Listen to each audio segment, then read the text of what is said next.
Hi, this is Aiden LeBron with the Fiercely Independent Network. We're here at the Klein Art James Center to see the panels at the Woodstock Film Festival. My name is Janis. I am at the Woodstock Film Festival. I'm a singer-songwriter.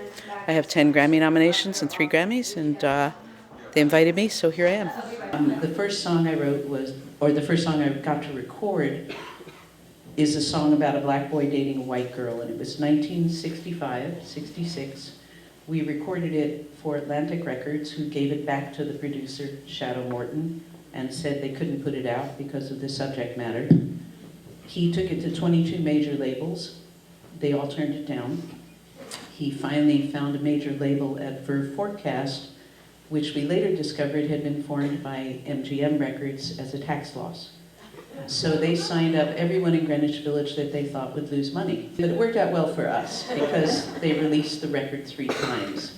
And the 3rd time, Leonard Bernstein went on television with it and gave me a pretty unprecedented 12 or 14 minutes Sunday night prime time, where he castigated the radio stations for not playing it. So my record became a hit. And I was 15 and a half, 16. I didn't understand how powerful a song could be. And I started hearing things like a radio station in Atlanta was burned to the ground for playing it, or somebody at the Boston Globe was fired for quoting from it.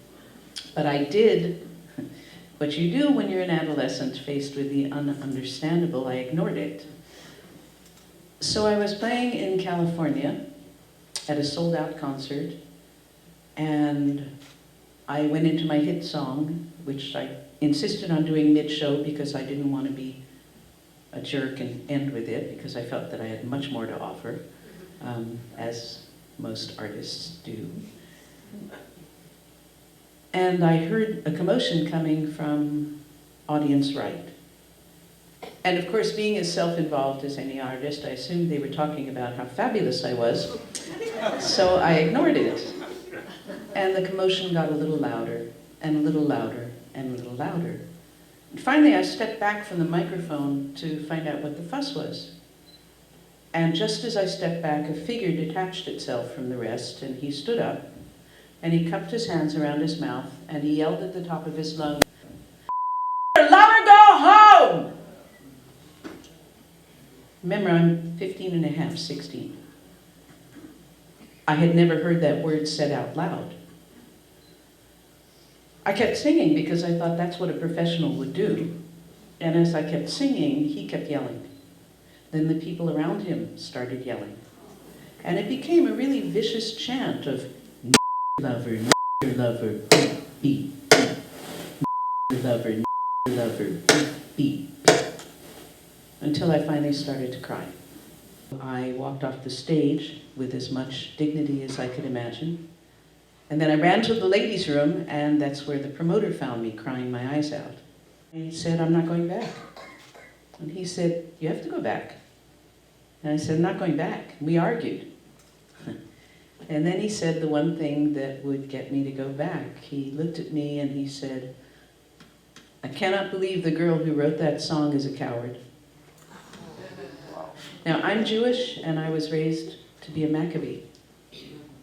And I was taught that if I didn't do for others, there would be no one left to do for me. And I suddenly understood that I could not face my family again if I didn't go back out. So I went back out, and I started singing, and the chanting and the yelling continued, and I realized that these 20 or 30 people had spent a lot of money to come to my show to boo me off the stage. And then the most amazing thing happened. All the little 16-year-old volunteer ushers walked down the aisle and shone their flashlights in these people's faces. And suddenly they weren't quite so loud. And then the people behind them reached up and pulled them down into their seats. And they got quieter still. By the time the theater manager finally came to get them and kick them out, they were beaten. And they didn't walk out. They slunk like cowards. So in that one defining moment in my early years, I learned a great lesson, which is that a song in 3 minutes can take a bunch of 16-year-old ushers and turn them into heroes. and take a bunch of really evil-minded, petty people and show them up for the cowards that they are.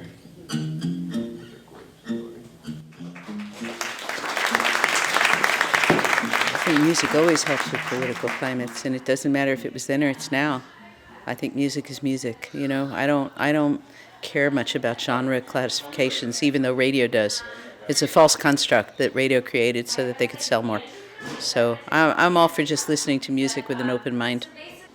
For more information about the panels and anything else about the festival, please visit www.woodstockfilmfestival.com.